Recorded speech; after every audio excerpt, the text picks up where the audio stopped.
it's okay to let go. You're not alone. Stand your ground, take it slow. The way you've been shown, trust yourself, you to get through.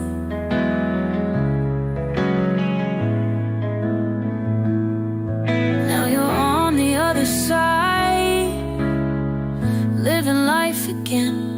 It was a wild ride out of the rain into the sun.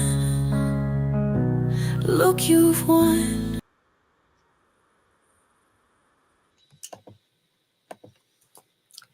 Good afternoon, everybody. Good afternoon, good evening, good morning, good day. It is Tuesday, February 25th. Can you imagine? This month has really flown by. And it's kind of a little unnerving, and yet it also feels like it's been forever. So I don't know what that means for the forecast for our future. How are you all today? How is everyone? I see Jimena and Brazy are here, so thank you so much for being here.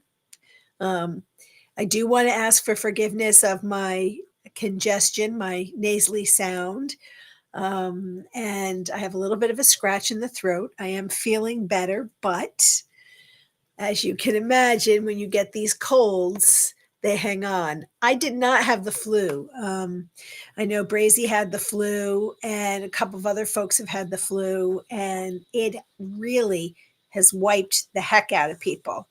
So I would ask that you take care of yourself. Victor from Truth Wave said to me today to take some oregano oil.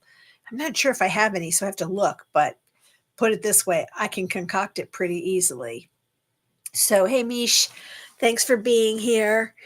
And guys, as we get started in the topic today, we are talking about a sensitive subject, right? We're talking about death, dying, Alzheimer's, dementia, the long goodbye. So please just take care of yourself. This is not an easy topic or subject for people to talk about. It's uncomfortable. It makes people uncomfortable, but only you know what your level of acceptance is for this. So please just be smart. Take care of yourself. I will say that as I dive into the topic today, I'm not going to focus as much on the comments right away. I'll come back to them, but I really want to talk about a couple of things. So first, grieving loss while someone's still alive, right? That is absolutely real. And then to talk about how we can support those that are in end stage illness, and as well Alzheimer's, dementia.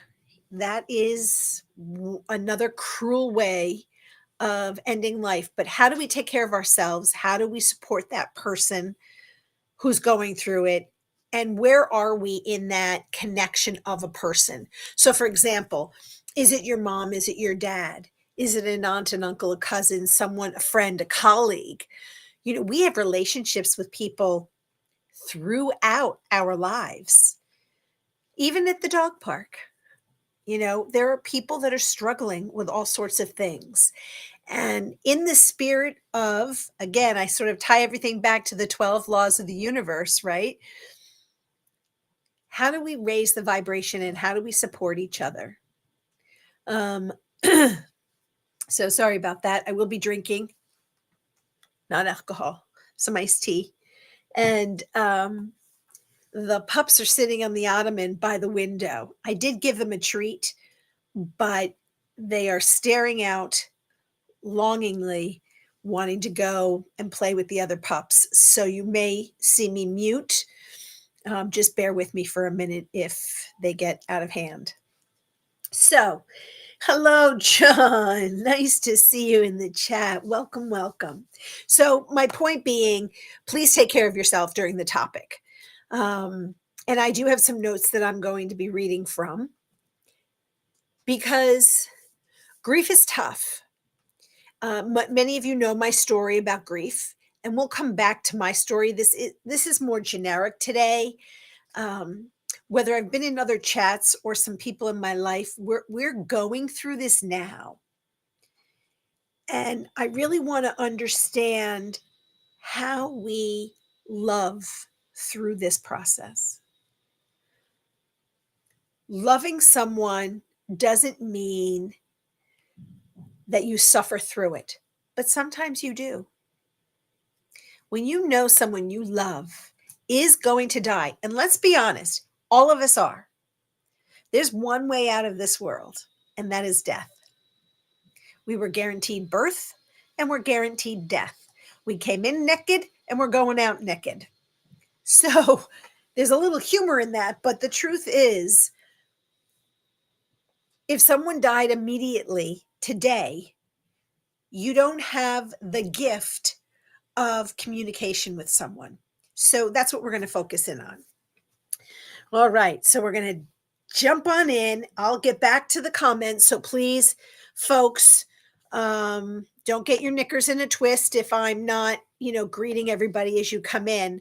I really want to dive into the topic, and I really want to be able to create conversation. So I'm going to ask first, and you don't have to share, but it will help me if you are experiencing today someone who is going through cancer and transitioning to the end, someone who is going through a mental illness that is leading towards their end, and or someone who is experiencing Alzheimer's and dementia. And there's some things in the middle, but if you wouldn't mind just putting a 1 in the chat if you are presently experiencing this, that would be just helpful, so I had a sense of who's, my audience. So, grief comes in many forms. Usually the person dies, and it's not just a person, but that's what we're talking about today. We're talking about people, not our pets, because that is a different sense of mourning and grief, but that's not as anticipatory as what we're talking about today. So I'm not dismissing that. We will be talking about the loss of pets, but today we're focusing in on the human side. So grieving while someone's still alive, is very complex, and it depends on your relationship to that person. And usually it's a chronic illness, right? It's or a cognitive decline, that our grief is very intense and heart-wrenching because we can't do anything about it. The dying part. We have no control over the dying. We only, oftentimes we experience death after the fact. And it's a painful recognition of our spirit, our soul, that the person that we once knew and the relationship that we cherished, it's changing, or it's slipping away. And so what they call this type of grief is anticipatory grief or ambiguous loss. And it brings up its own set of challenges, its own emotions. And it's not straightforward. There's a deep sorrow and emotional pain that occurs when you're expecting a loss.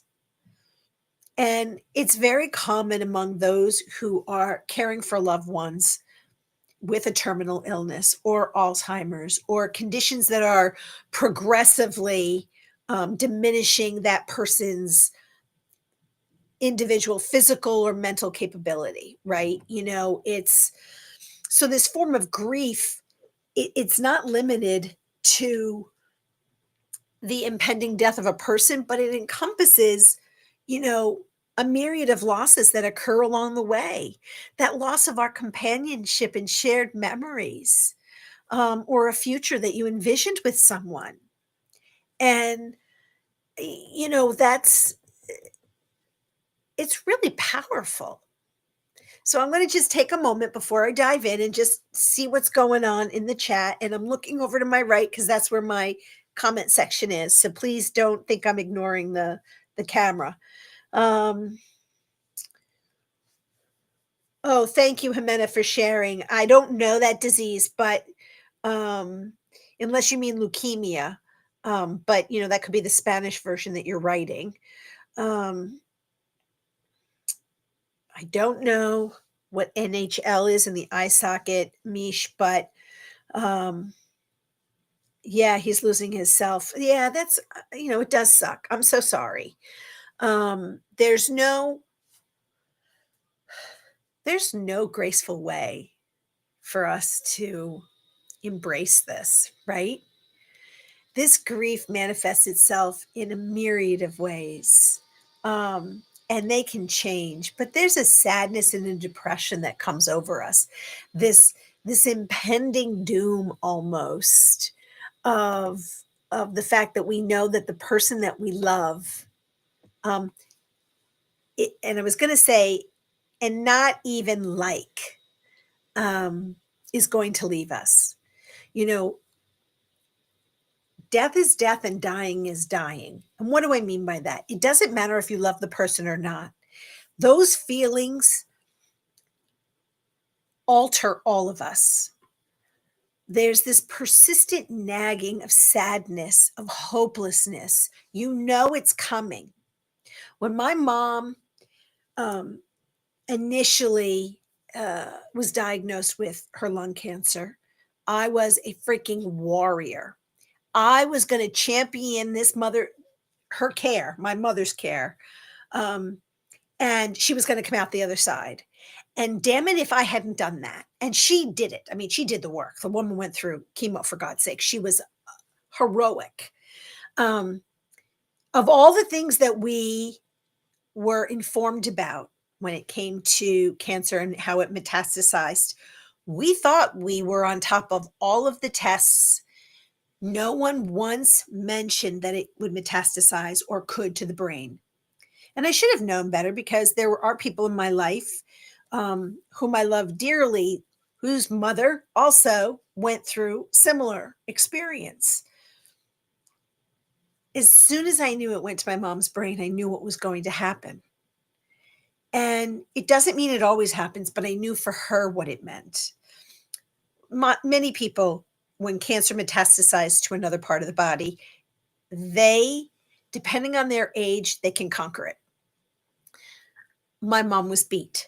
She was done.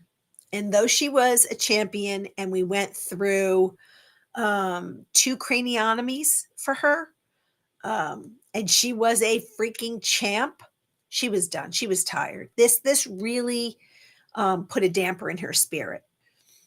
And as time went on and I noticed her speech was different.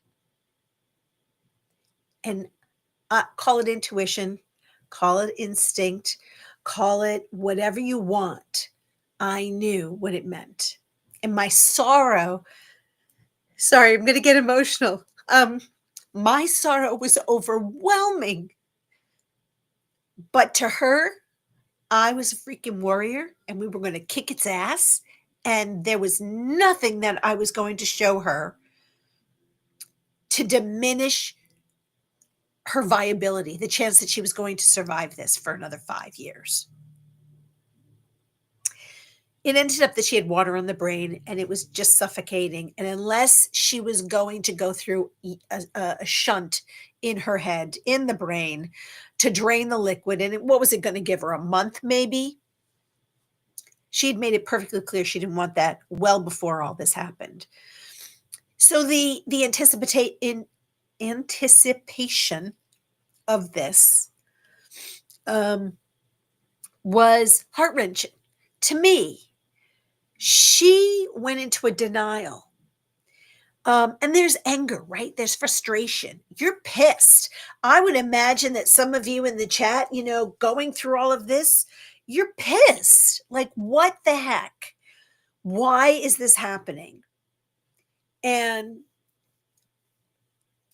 through my teachings, what I've learned from my teachers, if we take it from up here, this level way up here, our higher selves chose to come into this life knowing we were going to have some difficult times and that it wasn't happening to us, it was happening for us, for our growth. Now, we can sit here and say, give it the finger and curse it, who the hell needs to go through this, right? But I learned love. Not that I wasn't loving before. I learned what it is to love unconditionally. I learned patience. I am not by nature a patient person. So, and I was angry. I was really angry. But the one thing that I didn't want to say to me or to my mother is, why her? Why not someone else that smoked all their lives? Well, I don't wish this on somebody who smoked all their life. My father smoked his whole life. His lungs couldn't be cleaner. They're probably cleaner than my lungs. So I wouldn't wish this on anybody. It's so would I wish this for somebody else instead of my mom? I wish that there was newer inventions that would have given her longer with me. But is that selfish? I don't know. Can't answer that question. Selfishly, I'd like to say, yeah, I want her back. And if there was a miracle or an absolution that would have kept my mom around without pain or the loss of cognition, absolutely. Because I loved her. I liked her. I enjoyed her company. I'm getting verklempt. So let me just take a breath. Okay, guys. And I'm going to check the comments.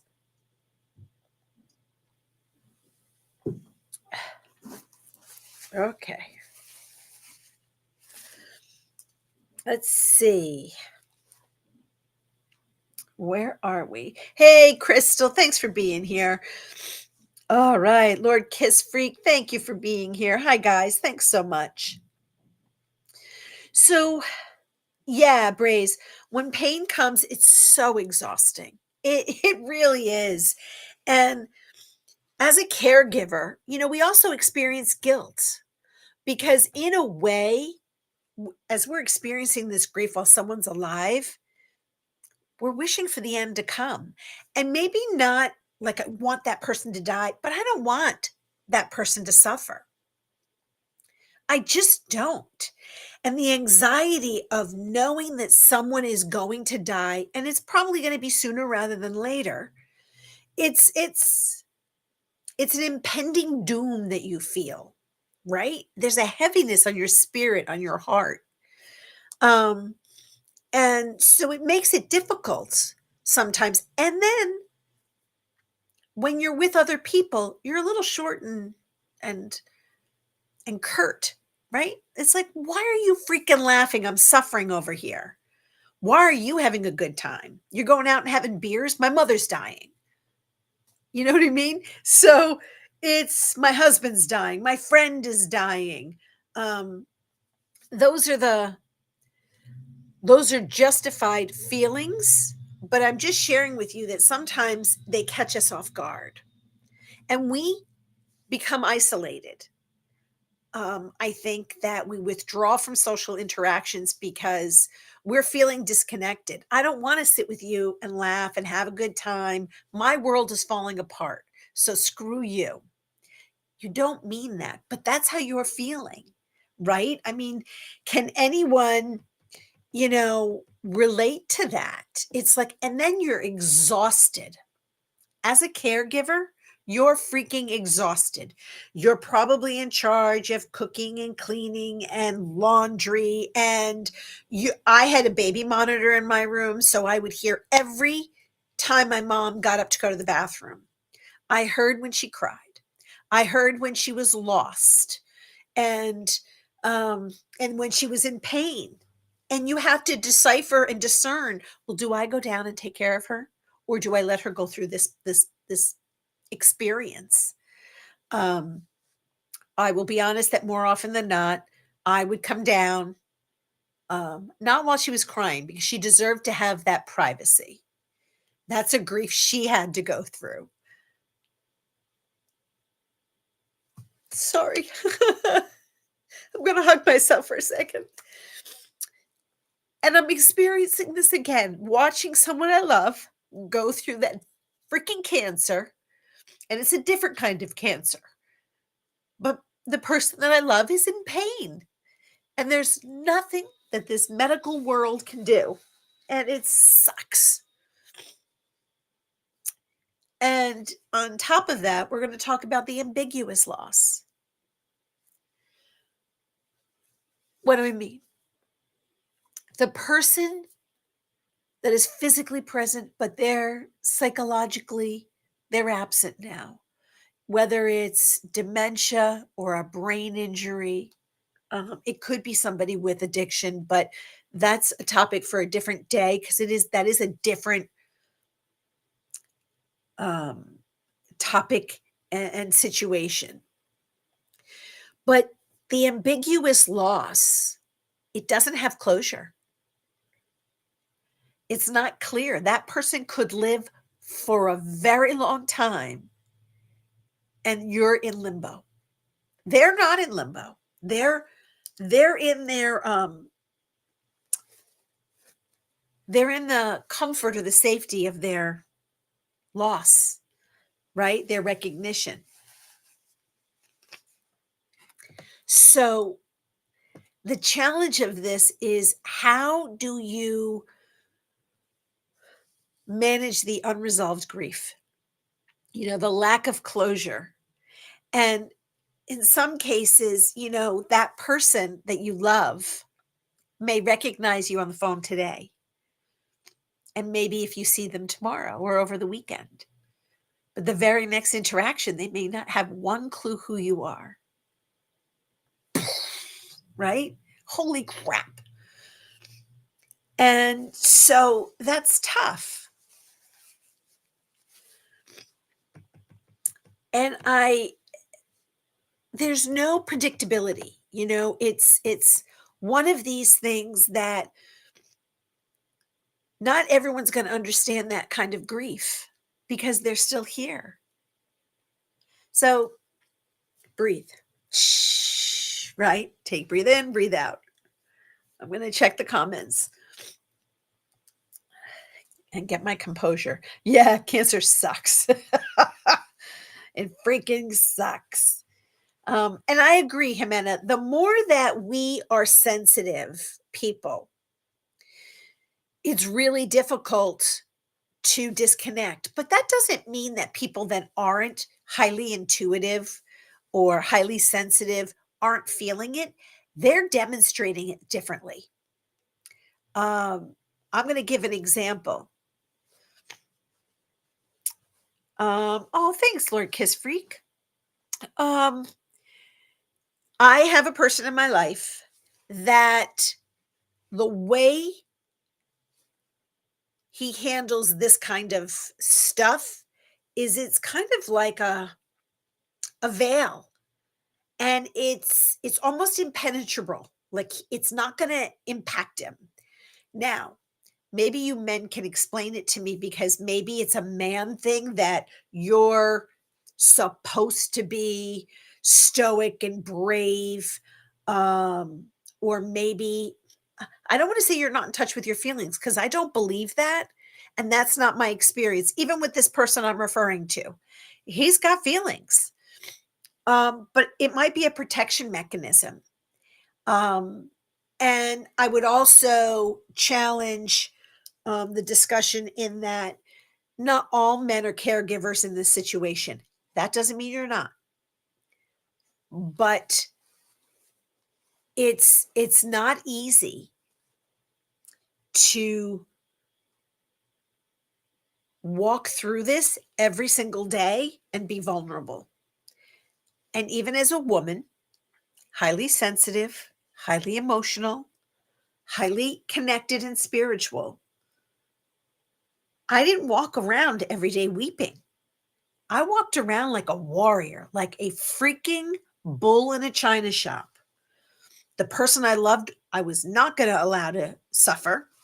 And I don't know my audience as far as your age, but any of you that knows terms of endearment, and Shirley MacLaine was the mom, and Deborah Winger was the daughter with an illness, and she was in pain, and her daughter was like, "Get my daughter her medicine. She's in pain," and she went banana cakes. That's me, and I would do that for anybody I love that I was caring for. I don't want you in pain, and I'm going to do whatever it takes medically to make sure you're not in pain. But that vulnerability wasn't, "My mom's in pain." It was, "I'm going to kick your ass and we'll talk about it later. Like, take care of my mom." And I think that, you know, it's a fear we have of this could happen to me. And I think I just saw Misha say that. Hold on. I need my eyeglasses. Sorry, guys.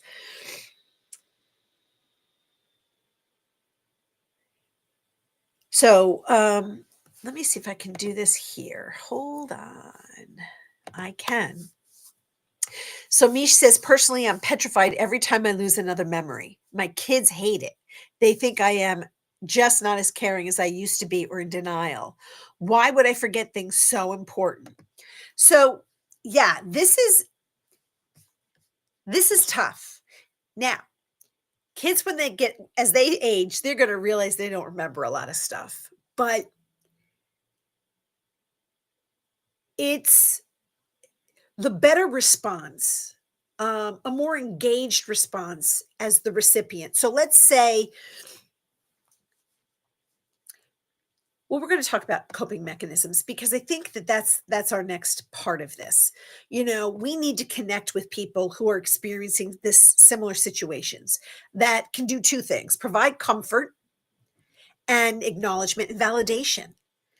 Support groups, whether it's one-on-one, whether it's online, um, in person, it doesn't really matter. I highly recommend a therapist because therapists can help validate what you're experiencing, but give you tools to navigate it. Because what I wanted to do, and what I think most people want to do, and when I was getting certified as a grief educator, we talked about, acknowledging to the person that we love that the end is near. But you don't want to say, "Hey, Uncle Joe, I know you're going to die in a month, but let's talk." Okay, let's dial it back, right? Let's have a little bit more compassion. Um, we could say, "Uncle Joe, tell me about that time," and then engage them in a story. Or, what really meant the world to me, Mom, was when you did this for me. And engage them in those conversations because it's validating that they're still here. They're not dead yet. So the person with the illness is not dead yet. Engage with them. And it's different with a spouse. So you're losing your partner. You're losing your bestie. You're losing the person that's been your companion, emotionally, physically, spiritually. And so know what the other person wants. It's a tough conversation. Um, I had my first will and testament drawn up in 1995. I was going into the hospital for a procedure. Though it had been practiced many times, one nick, I would hemorrhage and be dead. And I didn't have very much in my life, but I wanted some things done. So I did my first will, and I had conversations, hard conversations with my healthcare proxy and my mom at the time. These are things you have to be open about. What do you want to have done when you do pass? Do you want to have a Mardi Gras party, or do you want it to be solemn and mournful? My mom and I, when we talked, it was sort of high level, but she did not want us to be mourning, and she didn't want the Catholic tradition, and I don't know if this is true in any other religious ceremonies, but she didn't want an open casket. And to be honest with you, there was no way in hell I would have done an open casket. So no, if somebody wants to be buried, if they want to be cremated. Um, for years, I was kidding that I wanted a Viking ceremony. Take my body, put it on a pyre, set me off into the ocean and light my ass on fire, and let me go into that good, quiet night of the water. That's sort of a Gemini thing anyway, I think. And I'm making light because uh, that's a pretty fantastical way to go. I'm already dead, but I definitely want to be cremated. And I have shared with my brother what I want for a ceremony, a memorial. I don't want a traditional funeral. And so have those conversations and have them now while you're healthy. And if someone is sick in your life, still have it. It's hard. Um, but you don't want it to be that last minute in time where you say, "Hey, Uncle Joe, do you want to be buried? Do you want to be next to grandma or grandpa?" You know, have these discussions. Know what that person wants and tell people in your life what you want. Write it down. Be proactive about yourself.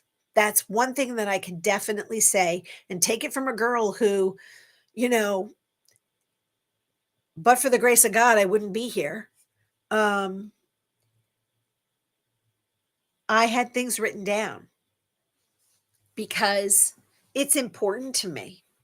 And I don't have a lot to leave per se, but I have my mom's paintings, which I love and adore. I have some things that are important to me that I want to go to certain people. Um, and I want to be cremated, and I want a hysterically funny memorial. And I'm lucky that I have some girlfriends that are not going to be hesitating and they're going to get up and tell some of the funniest ass stories about me. That's what I want. So, back to taking care of yourself when you're living the life of someone who is, impending death. Practice self care where you can.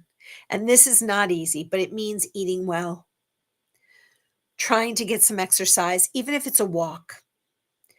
Um, do something that brings you a little bit of joy. For me, it's in the garden. I put my hands in the dirt. Um, I put my feet in the sand if I can get to an ocean or a lake. So find something that will bring you a moment of peace. You're not going to have peace. Let's be honest. Let's call it what it is. Um, it's a sad journey. Thanks, Jimena. Hey, Millie. Thanks for being here. Thanks, guys, for being here. So practice self care. Take care of yourself. Have that person that you can talk to that's outside of the person who's going through the illness, but honor the present. Be there. Ask questions, engage in conversation, create new memories, but talk about the old memories, you know? And again, we talked a little bit about planning for the future, what are the legal ramifications, etc. But accept your emotions. Grieving while someone's still alive is natural. You're anticipating that there's going to be a day where that person is not going to be here anymore. And it's going to smack you upside the head. I was prepared for my mom to die. I prayed for her to go when God thought it was right for her to go. I said that to God.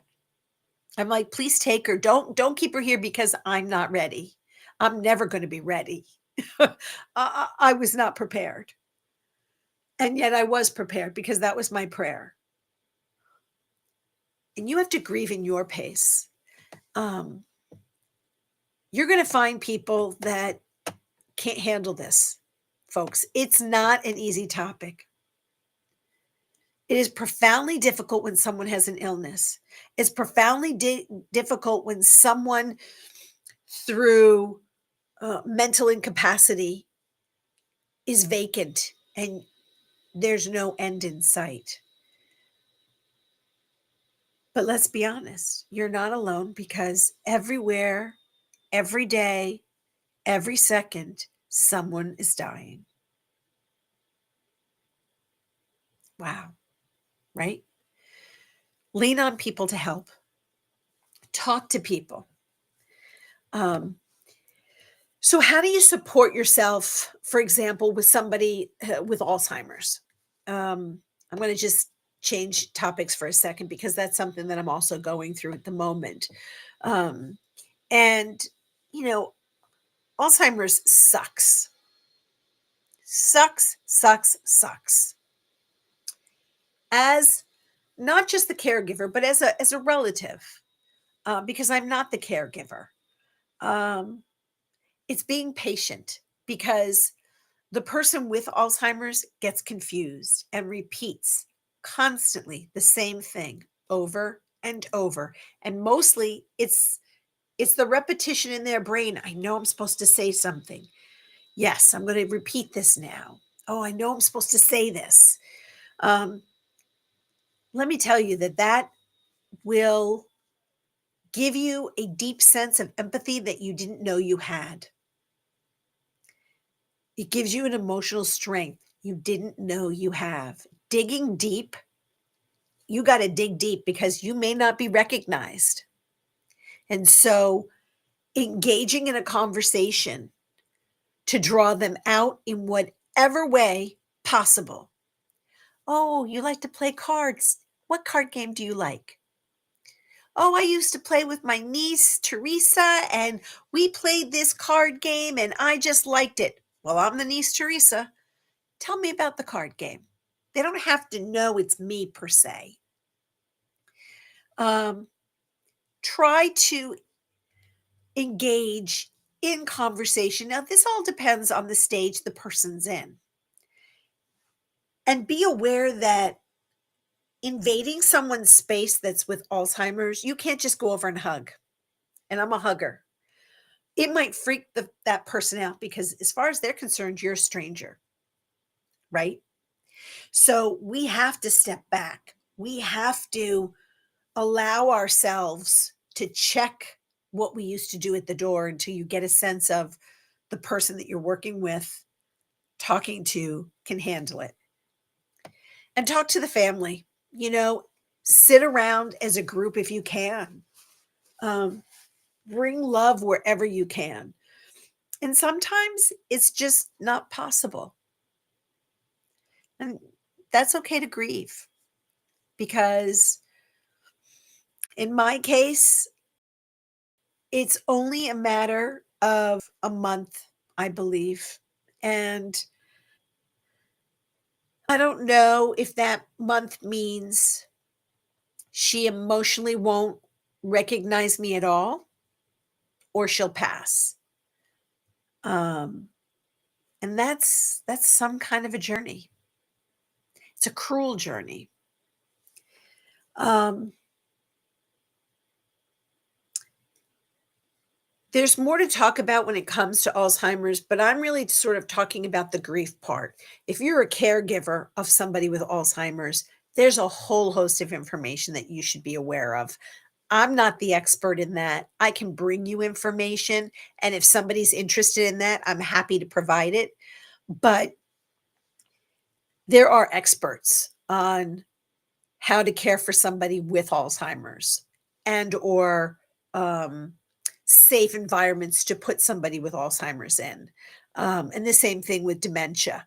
Um, because conversations have happened previously before uh, my uncle at the time, he really wanted to be at home. He wanted so much to be at home. And then there was a point where he didn't even know where he was anymore. So it didn't matter. And we had to put him in a safe space because he physically was, he'd walk and then he'd forget how to walk and his feet, he'd trip over himself.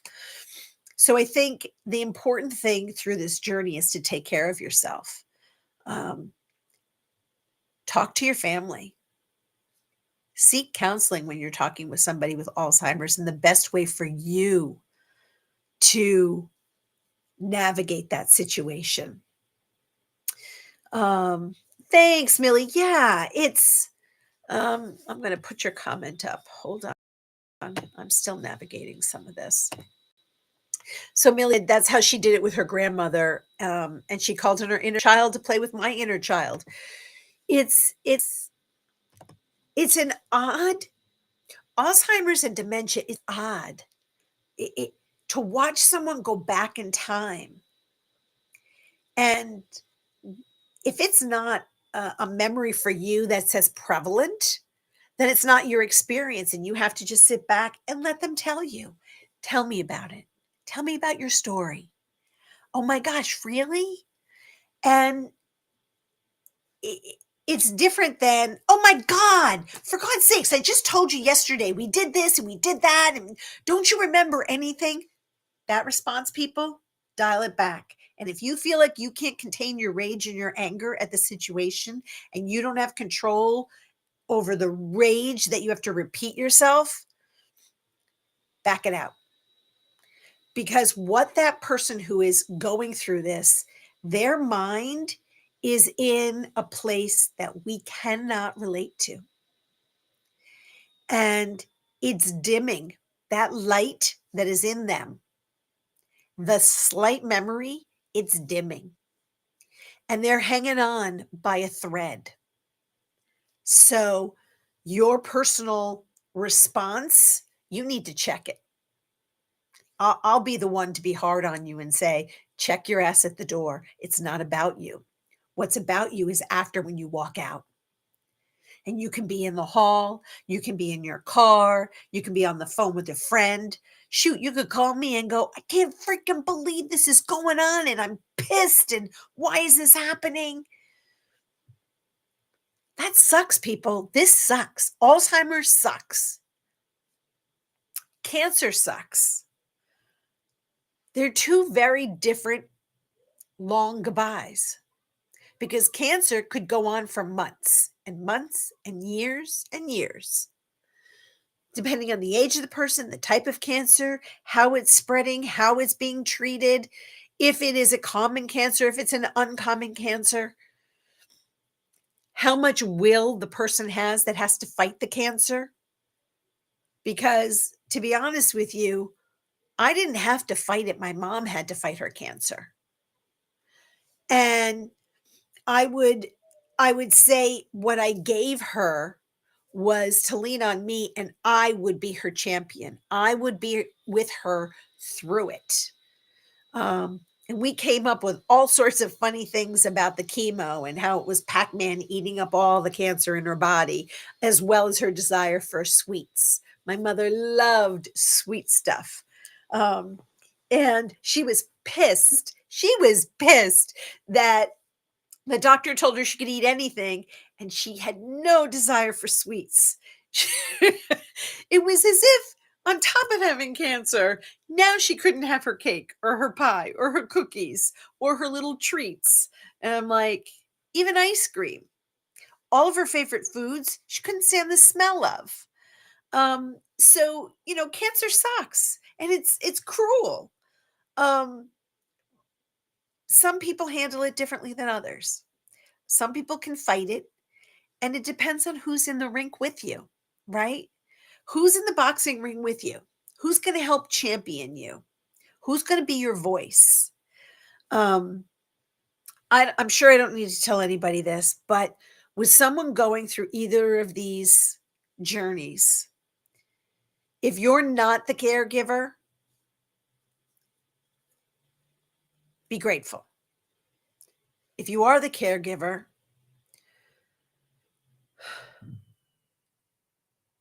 it's important to share that you're also scared, but it's it's also important to say, but I'm here for you. I am your strength. You can rely on me. And I'm going to tell you this. It is okay if you're not strong enough to go through it and you need someone else to help you do it. It is not for the faint of heart to go through cancer or Alzheimer's and be the strong one. Not everyone can. And that there is no shame in that. by the way. And please know that there is no shame in that. Each of us has the tools to manage the best we can and to do what we can do. But there is no shame if you can't stay in the room and watch someone have the plug pulled or lay next to them when they take their last breath.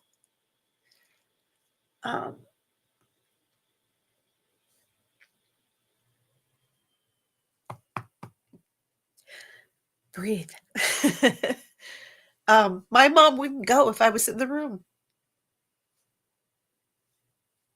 So you have to give yourself permission to allow that person the grace of going the way they want to go. And it might be that you can't be there. Sorry. Going to take a drink and check comments.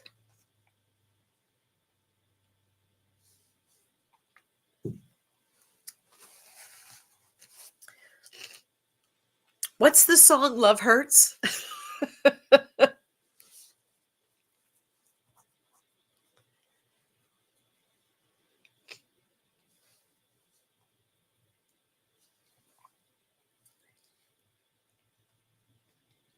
Okay, I think we're good. Oh,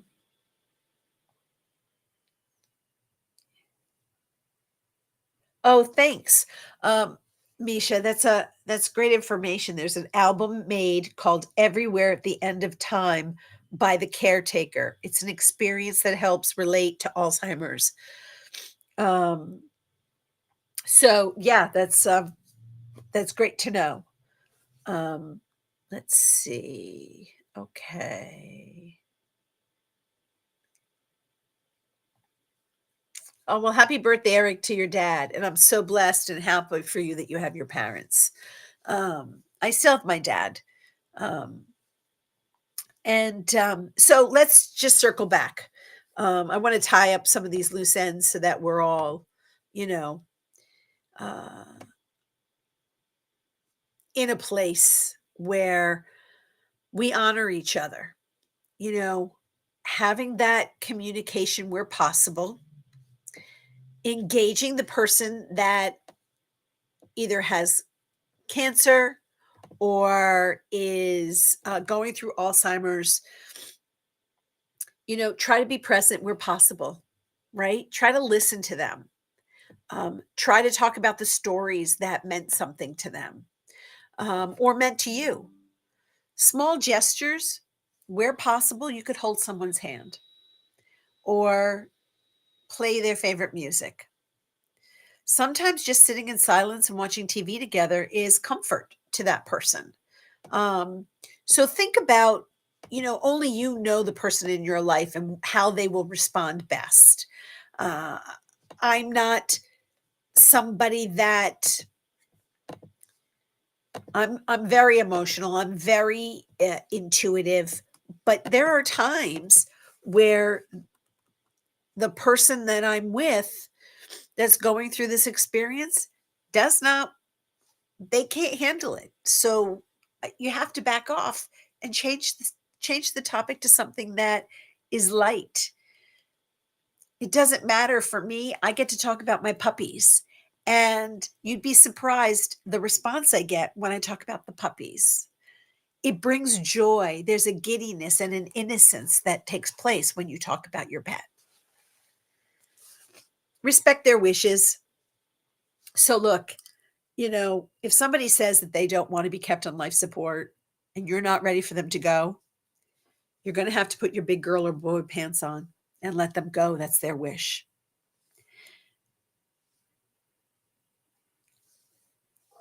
It just is a fact. And prepare yourself because it's their wish and you should know what their wish is. Again, that's if you're the caregiver. If you're a child and you still have it's a mother and a father situation, it's not your decision. So you get to be there and support the other parent. That has to be the decision maker. Share memories. Try to share the good ones. This isn't the time for you to say, you know what, you really hurt me and life sucks. Practice ho'oponopono. I love you. I'm sorry. Please forgive me. And thank you. Right? We talked about this last week. I love you is clear. I love you, faults and all. And I'm sorry if I've done anything to hurt you. Please forgive me. That was not my intention. And thank you for the gifts that you've given me. And even if that's what all you say to yourself, not to the other person, give yourself that grace to say, I love you, even though you were the biggest pain in the ass in my life.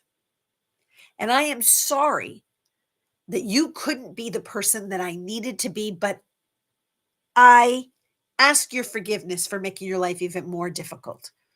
And thank you for showing me that that's not the way I wanted to be in my life. These are all things that you can say to yourself through this grieving process so that when the person dies, you're not going, damn, I should have said this. It's not always important that you lay your crap on someone when they're dying. If you haven't done it beforehand, I don't want to say you've missed your opportunity. That's between you and that person. Sorry, guys. I'm a little weepy. But sometimes it's not as important to burden that person with all of that stuff. You can just repeat ho'oponopono. I love you. I am sorry. Please forgive me. Thank you. Be honest. So, while it's important that we communicate, you can still be gentle. Seek support. Whether it's a group, whether it's the medical professionals, the caregivers at a facility. I always recommend a therapist. I'm very pro therapy. And don't just stick with a therapist. If you don't like them, get another therapist. And then practice self-care. At the end, it really comes down to you're going to be drained. How do you help yourself? How do you help that person, transition? So make it as soothing as possible, making it as loving as possible. And encourage that person to share their feelings and encourage yourself to share your feelings, but do it with love, right? Be gentle. And again, I can't emphasize being patient. And I have already shared, I am not the most patient person. What my mother taught me was patience, but I'm in a new situation right now where patience, I have to dig deep and I also have to know my place. I'm not the caregiver. I got to know my place. I got to step back. And that's been a hard lesson for me. And trust me when I tell you, I do ho'oponopono a couple of times a day when the topic or this person in conversation comes up because it makes me crazy. And connect. If you have the ability to bring other family members in to create a circle of love and community, do that. It takes the pressure off of you being the only person. And it also, there's laughter there. It brings laughter. If you need help with paperwork and organizing the affairs, get the help. Most facilities, medical facilities, have a patient care or an advocate, and that can help you. Because you have to organize your affairs. You have to organize your finances. You have to organize a whole bunch of stuff, and you should know what it is. And if you can't, because I needed help. And then after my medical event, I needed help. So you don't think you have to do everything by yourself. If you're a person of faith, tap into your faith leaders. Tap into your faith community. And then lastly, tap into your old photos if you have them. Bring them. Bring a movie night. Have a movie night with that person. Do something that's going to trigger joy. And sometimes looking at old photos can be hysterical. And look, this may not be your journey, but what I would impart to everybody through this grieving process is you are not alone. It's been a while since I've done a grief support group, and certainly I'm open to do it again. And I'm not done talking about grief because grief is ever present. Allow yourself to feel sad that the person that you care about is dying. And allow yourself permission to be pissed and to be angry, but also know your audience. Tap into your friends, tap into people here in YouTube world, and ask for help, ask for a conversation, ask to vent. Not everybody wants word vomit, so get the right audience, know who you're talking to, and get the support and love that you need. It's a tough time. It's not easy to go through this journey, whether it's me or someone else that's going through it. And give yourself grace and try to take care of yourself in the best way that you can, So let me just tap into the comments. Where am I here? All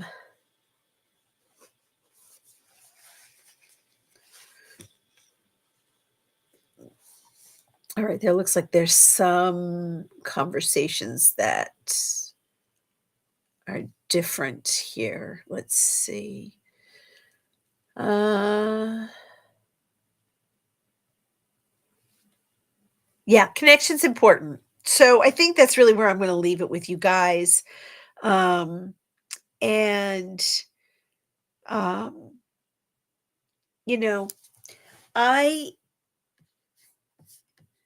I know this is a tough topic, and I hope that you guys have taken care of yourself during this conversation today. I know that the journey of life and death is not for the faint of heart. We did come into this world crying, kicking and screaming. Most of us, we leave in quiet. Isn't that interesting? Because we've lived our life.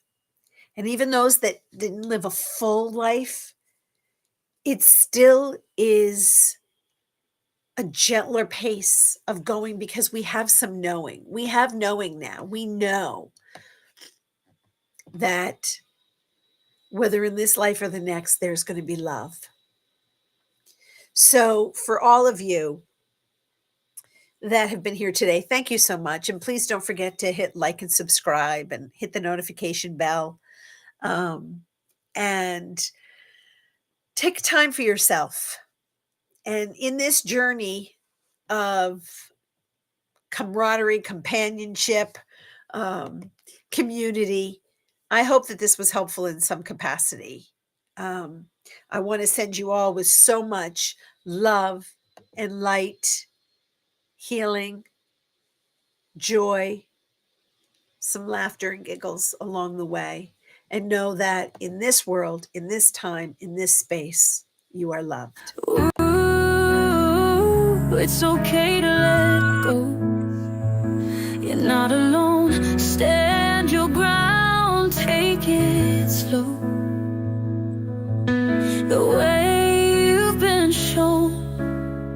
Trust yourself, you to get through.